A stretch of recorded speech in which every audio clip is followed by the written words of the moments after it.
तो अब हम स्टार्ट करने वाले हैं एक नए कंसेप्ट को जिसका नाम है ऊप्स, जो आपके इंटरव्यूज में हमेशा पूछा जाता है, 100% आपका पूछा जाता है। इसमें हम थ्योरेटिकली कवर करेंगे और ये थ्योरेटिकली ही पूछा जाता है इंटरव्यूज में। आपको बहुत सारे कंसेप्ट सीखने को मिलेंगे इसमें, जिसके आपको डेफिनेशन याद कर लेनी है। आपको जो भी आपका इंटरव्यूअर होगा वो आपसे सिर्फ ये ही पूछेगा, इनकी डेफिनेशंस पूछेगा, इनके कंसेप्ट पूछेगा। ये मतलब कि प्रोग्राम लिखने के लिए, कोई कोड लिखने के लिए नहीं आता है इस टॉपिक में से। तब हम इसमें सारा इंटरव्यूज वाला, सारा फ्रेशर्स के लिए जितना भी इंटरव्यूज में पूछे जाते हैं वो सब हम कवर कर लेंगे। तो स्टार्ट करते हैं। What is oops? ऊप्स होता क्या है? Object oriented programming. मतलब कि ऊप्स हमारा स्टैंड होता है ऑब्जेक्ट ओरिएंटेड प्रोग्रामिंग, जिसका मतलब है इसमें हम क्या यूज करते हैं, ऑब्जेक्ट्स का, क्लासेस का यूज करते हैं, जो हमारी रियल वर्ल्ड प्रॉब्लम्स को क्या करते हैं, सॉल्व करते हैं। किसका यूज करके? प्रोग्रामिंग लैंग्वेजेस का यूज करके। Why oops beneficial? ठीक है, उसके बेनिफिट्स क्या क्या होते हैं? सबसे पहला, इंप्रूव कोड ऑर्गेनाइजेशन। जितने भी हमारे कोड होता है, ठीक है ना, अब हम कोड को किस तरीके से यूज करेंगे? प्रोग्राम्स क्यों लिखते हैं हम? कोई भी हमारे रियल वर्ल्ड एंटिटीज होती हैं उनका यूज करते हैं, रियल वर्ल्ड प्रॉब्लम्स होते हैं उनको सॉल्व करने के लिए हम क्या यूज करते हैं? ऊप्स का यूज करते हैं। तो ये क्या करता है, हमारे कोड को बहुत ज्यादा अंडरस्टैंडिंग बनाता है। दूसरा, एनकैप्सुलेशन। एनकैप्सुलेशन क्या होता है? ये डाटा को और मेथड को एक साथ क्या करता है, रैप कर देता है एक single unit. Ideal for complex applications. ये क्या करता है, बहुत बड़ी बड़ी जो लार्ज हमारी प्रॉब्लम्स होते हैं उनको बहुत इजीली, ठीक है ना, इजीली सॉल्व कर देता है। What is a class? एक क्लास क्या होती है? क्लास से पहले हम समझेंगे what is a object. Object क्या होते हैं, ठीक है ना। ऑब्जेक्ट जितनी भी सारी चीजें हैं जो हमारे रियल वर्ल्ड में आती हैं, वो सब चीजें, सारी एंटिटीज क्या होती हैं, हमारी ऑब्जेक्ट्स होते हैं, ठीक है ना। जैसे कि कोई वॉच हो गई, कोई पेन हो गया, ठीक है ना, एनिमल्स हो गए, ये सब चीजें क्या होती हैं, हमारी ऑब्जेक्ट्स होते हैं। अब ऑब्जेक्ट की भी दो चीजें होती हैं, एक तो प्रॉपर्टीज होंगी, कौन सा कलर है, कैसा है, ठीक है ना, और बाकी उसके फंक्शंस होंगे, वो काम क्या करता है। जैसे कि कोई वॉच है, वॉच की प्रॉपर्टीज क्या हो जाएंगी? वॉच की प्रॉपर्टीज हो जाएंगी उसके कलर, रेड कलर है, ब्लू कलर है, ग्रीन कलर है। फंक्शन क्या हो जाएगा? वो कलर कैसे चेंज करती हैं, ठीक है ना। तो ऑब्जेक्ट में क्या आती है, सभी चीजें आती हैं हमारी। अब हम देखेंगे क्लास क्या होती है, ठीक है ना।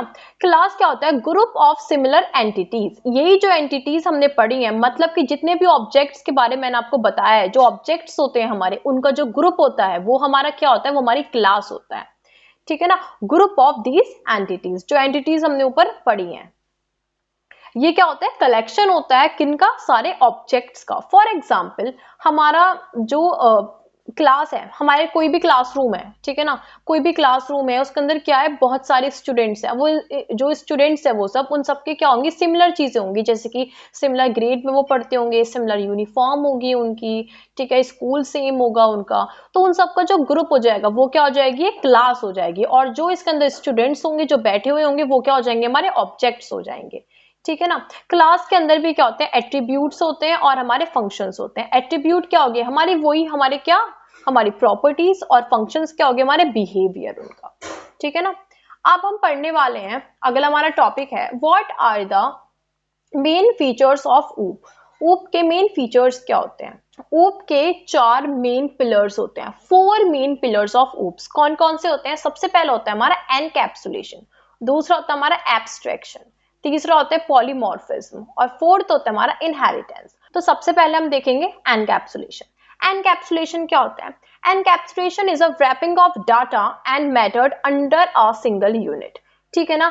डेटा को और किसको, हमारे सारे मेथड्स को सिंगल यूनिट में जो रैपिंग का काम करता है वो क्या होता है, हमारा एनकैप्सुलेशन होता है, ठीक है। और ये जो सिंगल यूनिट होती है, ये सिंगल यूनिट क्या होती है, ये होती है हमारी क्लास, ठीक है ना। जैसे कि हमने डेटा ले लिया, डेटा क्या होता है, क्या हो सकता है डेटा, प्रॉपर्टीज हो सकती है, मेथड्स क्या होते हैं, उसके जितने भी फंक्शंस होते हैं, और उन दोनों को हम किस में रख देते हैं, अपनी क्लास में। उसको हम क्या बोलते हैं, हमारा एनकैप्सुलेशन बोलते हैं। इनके आपको सिंपली डेफिनेशंस याद कर लेनी है, और डेफिनेशंस आप अगर आप याद कर लेंगे तो बहुत इजी हो जाएगा, क्योंकि इसमें आपको कोई कोड लिखने के लिए कोई नहीं पूछेगा। आपको बस कंसेप्ट पता होना चाहिए कि हम क्या कंसेप्ट पढ़े हैं, एनकैप्सुलेशन का क्या कंसेप्ट है, ठीक है ना। वो क्या करता है, डेटा को और मेथड को एक साथ एक यूनिट में, एक सिंगल यूनिट में रैप करता है, और वो सिंगल यूनिट क्या होती है, हमारी क्लास होती है, ठीक है ना। और डेटा आपको पता है, डेटा होगी प्रॉपर्टीज, और हमारे मेथड्स क्या हो गए, जितने भी हमारे सारे फंक्शंस हो गए। अगला है हमारा, ठीक है ना, अगला हम इसमें पढ़ेंगे, अगला है हमारा इनहेरिटेंस। अब इनहेरिटेंस क्या होता है? इनहेरिटेंस बहुत इजी है। इनहेरिटेंस का खुद बताइए क्या होता है। हम क्या करते हैं, पास ऑन करते हैं। आपको पता ही होगा साइंस में पास ऑन करते हैं जीन्स को, डीएनए को एक जनरेशन से दूसरी जनरेशन में। तो सेम हमारा किस में होता है, इनहेरिटेंस में होता है। इनहेरिटेंस में क्या होता है, जो हमारी डेराइव्ड क्लास होती है, जो हमारी डेराइव्ड क्लास होती है वो क्या करती है, वो सारी प्रॉपर्टीज को इनहेरिट करती है किससे, बेस क्लास से। ठीक है ना, जितनी भी प्रॉपर्टीज हो गए, मेथड्स हो गए, वो सारी मेथड्स वो क्या कर लेगी, इनहेरिट कर लेगी। ठीक है ना, ये हमारा क्या होता है, इनहेरिटेंस होता है। इसमें जो है ना हम एक कीवर्ड यूज करते हैं, ठीक है ना, उसका नाम क्या होता है, एक्सटेंड्स। अब एक्सटेंड क्या करता है, कोई भी मैंने क्लास ले ली, कोई मेरी क्लास है, कौन सी क्लास है, एनिमल की क्लास है। अब एनिमल के क्या क्या फंक्शंस, क्या क्या प्रॉपर्टीज होते हैं, एनिमल ईट खाते हैं, एनिमल्स जंगल में रहते हैं एनिमल्स। ठीक है ना, ये एनिमल्स की प्रॉपर्टी होगी। अब मुझे डियर का कुछ बनाना है, ठीक है ना, अब मुझे डियर भी क्या होगी, एक एनिमल है, उसकी प्रॉपर्टीज भी सेम होगी एनिमल की तरह। तो मैं क्या करूंगी, उस क्लास को एक्सटेंड कर दूंगी। एक्सटेंड का मतलब होता है खींचना, मैं उस क्लास को खींच दूंगी। उसकी जितनी भी सारी प्रॉपर्टीज होंगी, किसकी, मेरी एनिमल क्लास की। एनिमल क्लास क्या हो जाएगी, मेरी बेस क्लास। तो मैं क्या करूंगी, बेस क्लास की सारी प्रॉपर्टीज क्या कर लूंगी, इनहेरिट कर लूंगी। और जो इनहेरिट करती है उसको हम बोलते हैं डेराइव्ड क्लास। अगला है हमारा पॉलीमॉर्फिज्म। पॉलीमॉर्फिज्म का मतलब क्या है, पॉली का मतलब है मैनी, और मॉर्फिज्म का मतलब है फॉर्म, मतलब कि बहुत सारी फॉर्म्स। इसमें क्या करते हैं, हम अलाउ करते हैं मेथड्स को और फंक्शंस को क्या करने के लिए, ऑपरेट करने के लिए बहुत सारे वेज में, जो भी हमारी क्या है, डिफरेंट डिफरेंट वेज में, जो भी हमारा क्या है कॉन्टेस्ट है उसके बेसिस पे। अगला है हमारा एब्स्ट्रैक्शन। एब्स्ट्रैक्शन क्या होता है, एब्स्ट्रैक्शन होता है कि क्या करते हैं हम, जो हमारा अननेसेसरी डाटा है उसको हाइड कर लेते हैं और क्या करते हैं, सिर्फ इंपॉर्टेंट डेटा ही शो कराते हैं यूजर को। हम क्या करेंगे, जो भी हमारा अननेसेसरी डेटा है उसको हाइड कर लेंगे, और जितना यूजफुल डेटा है या रिलीवेंट डेटा है वही हम क्या कराएंगे, शो कराएंगे। अगला है हमारा व्हाट इज एनकैप्सुलेशन। एनकैप्सुलेशन मैंने आपको बताया था, एनकैप्सुलेशन क्या होता है कि हमारे जितना भी डेटा है, हमारे जितने भी मेथड्स हैं, उन सबको क्या करना, सिंगल यूनिट में रैप करना। तो सिंगल यूनिट क्या होगी, मेरी क्लास होगी। What is abstraction. एब्स्ट्रैक्शन में क्या करता है, जितनी भी हमारी कॉम्प्लेक्स डिटेल्स होती हैं वो हम क्या करते हैं, सिर्फ असेंशियल पार्ट दिखाते हैं। किसी भी ऑब्जेक्ट का सिर्फ यूजफुल पार्ट दिखाएंगे। जितना हमारा अननेसेसरी डेटा होगा, अननेसेसरी होगा, वो सब हम क्या कर लेंगे, हाइड कर लेंगे। What is polymorphism. पॉलीमॉर्फिज्म का मीनिंग क्या होता है, मैनी फॉर्म्स, मतलब कि जितने भी मेरे मेथड्स हैं, फंक्शंस हैं, हम उनको देखते हैं कि वो कैसे ऑपरेट कर सकते हैं डिफरेंट डिफरेंट वेज में। किस पे डिपेंड होके, कॉन्टेस्ट पे डिपेंड होके। ये दो तरीके के होते हैं। ठीक है, एक होता है मेरा कंपाइल टाइम। ठीक है, कंपाइल टाइम में क्या होता है, कंपाइल टाइम को हम एक और नाम से बोल सकते हैं, स्टैटिक। ठीक है, और दूसरा होता है मेरा run time polymorphism. Run time को हम क्या बोल सकते हैं, डायनेमिक। ठीक है ना, अब क्या होता है, जो हमारे स्टैटिक होता है वो हमारा कब होता है, जब हमारा कंपाइल हो रहा होता है प्रोग्राम, जब, ठीक है ना, वो हमें दिखता नहीं है क्योंकि कंपाइल के टाइम पे हमें दिखेगा नहीं, लेकिन रन टाइम पे जो हमारा पॉलीमॉर्फिज्म होता है वो हमें दिखता है। ठीक है ना, इसको हम बोलते हैं डायनेमिक। और एग्जाम्पल है हमारा कंपाइल टाइम पॉलीमॉर्फिज्म का मेथड ओवरलोडिंग, और रन टाइम पॉलीमॉर्फिज्म का है मेथड ओवरराइटिंग। ठीक है, अब हम पढ़ते हैं व्हाट इज इनहेरिटेंस। इनहेरिटेंस क्या होता है, एक क्लास, ठीक है ना, इनहेरिट कर सकती है प्रॉपर्टी किसकी, अपनी पेरेंट क्लास की।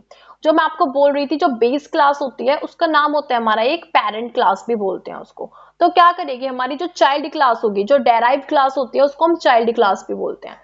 तो दो क्लासेस हैं, ठीक है ना, एक मेरी पेरेंट क्लास है, एक मेरी चाइल्ड क्लास है। तो क्या करेगी, चाइल्ड क्लास किसकी प्रॉपर्टीज को इनहेरिट करेगी, मेरी पेरेंट क्लास को। इसको क्या बोलते हैं हम, इनहेरिटेंस बोलते हैं।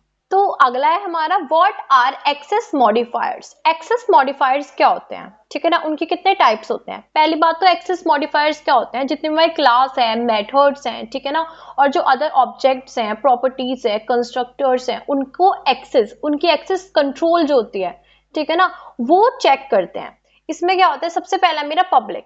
पब्लिक में क्या होता है कि वो हम क्या कर सकते हैं, आउटसाइड द क्लास, क्लास के बाहर भी जितने भी प्रॉपर्टीज है, मेथड्स है, उनको क्या कर सकते हैं, एक्सेस कर सकते हैं। उसके लिए हम यूज करते हैं पब्लिक।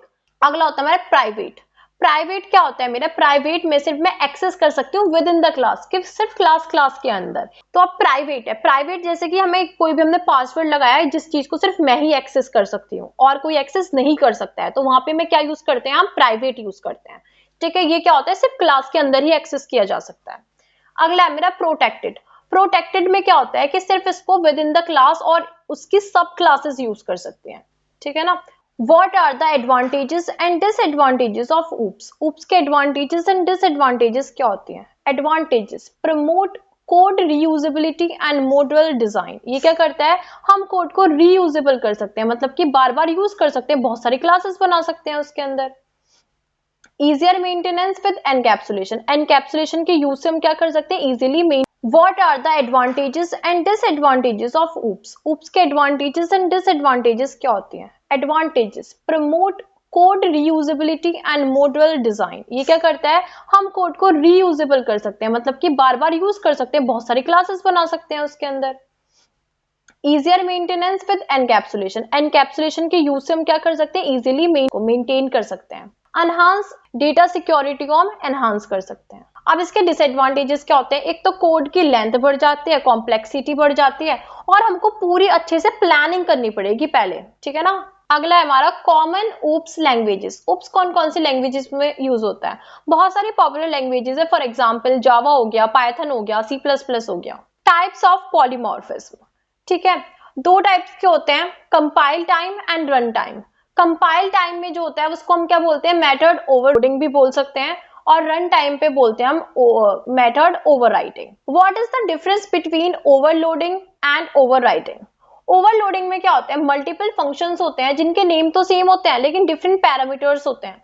फॉर एग्जांपल अगर मैंने क्या किया, मैंने एक क्या बनाई, एक क्लास बनाई, ठीक है ना, क्लास का नाम मेरा क्या है, ऐड है।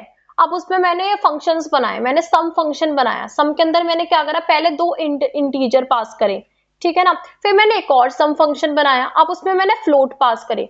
तो फंक्शन का नेम तो सेम है बट उसके जो पैरामीटर्स है, ठीक है ना, वो डिफरेंट है। जैसे कि एक में मेरा इंटीजर है, दूसरे में मेरा क्या है, फ्लोट है। Method overriding. अब मेथड ओवरराइडिंग क्या होता है, जितनी भी पेरेंट क्लासेस होती हैं और मेरी चाइल्ड क्लासेस होती हैं, सेम उनके क्या है, सेम फंक्शंस है, बट क्या है, उनकी डेफिनेशन चेंज है, डेफिनेशन अलग है। फॉर एग्जाम्पल मैंने क्या करा, मैंने फंक्शंस बनाए, इस बार मैंने क्या करा, एक ईट फंक्शन बनाया, एक दूसरा ईट फंक्शन बनाया, ठीक है। या फिर मैंने एक एनिमल क्लास बनाई, उसके अंदर एक ईट फंक्शन बनाया, एक मैंने डियर क्लास बनाई, उसके अंदर मैंने ईट फंक्शन बनाया, लेकिन उसमें भी तो मैंने लिखा है ईट एवरीथिंग, वो कुछ भी खा सकता है। अब मैंने क्या करा, अपनी दूसरी क्लास में लिखा मैंने ईट ग्रास, तो क्या हो गया, फंक्शन तो सेम है, फंक्शन तो दोनों क्या है मेरे, ईट फंक्शन, लेकिन उनकी डेफिनेशन वो क्या होगी मेरी, चेंज हो गई। एक ईट एनीथिंग, एक हो गया eat only grass, same function with different definitions. Types of inheritance.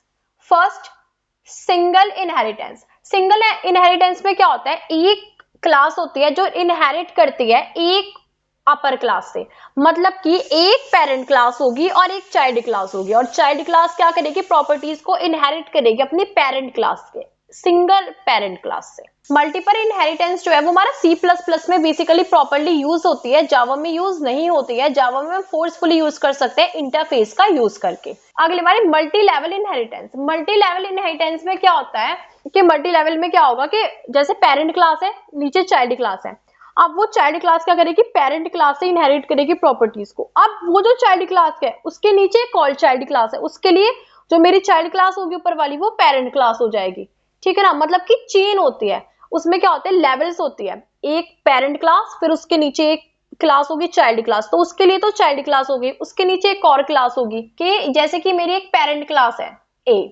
अब इसके नीचे एक चाइल्ड क्लास है, वो चाइल्ड क्लास क्या करेगी, ए से सारी प्रॉपर्टीज को इनहेरिट करेगी। अब इसके नीचे एक और क्लास है, अब वो क्या करेगी, वो बी क्लास उसके लिए पेरेंट क्लास हो जाएगी, ठीक है ना, बी के लिए क्या हो जाएगी, चाइल्ड क्लास हो जाएगी। तो इस तरीके से लेवल्स में क्या होती है, हमारी प्रॉपर्टीज इनहेरिट होती हैं, उसको हम बोलते हैं मल्टी लेवल इनहेरिटेंस। अगली है हमारी हेरार्किकल। हेरार्किकल इनहेरिटेंस में क्या होती है, हमारी क्या होती है, सुपर क्लास होती है, एक हमारी पेरेंट क्लास होती है, अब उसके नीचे हमारी 2-3 क्लासेस होती हैं, हमारी चाइल्ड क्लास क्या करती है, इनहेरिट करती है इससे प्रॉपर्टीज। इसको हम क्या बोलते हैं, इसको बोलते हैं हेरार्किकल इनहेरिटेंस। अगली हमारी हाइब्रिड इनहेरिटेंस। हाइब्रिड इनहेरिटेंस में क्या होता है कि कॉम्बिनेशन होता है बहुत सारी डिफरेंट टाइप्स ऑफ इनहेरिटेंस का। What is an interface? Interface क्या होता है, बेसिकली इंटरफेस एक मैकेनिज्म होता है जिसकी हेल्प से हम क्या कर सकते हैं, कंप्लीट एब्स्ट्रैक्शन को अचीव कर सकते हैं, ठीक है। What is a constructor? Constructor क्या होता है, एक स्पेशल टाइप का मेथड होता है जो कि क्या होता है, ऑटोमेटिकली कॉल हो जाता है जब भी हम क्या करते हैं, जब भी हम किसी ऑब्जेक्ट को क्रिएट करते हैं। इसका कोई रिटर्न टाइप नहीं होता है, सेम नेम होता है जो कि क्लास का नेम होता है। What is destructor? डिस्ट्रक्टर क्या होता है?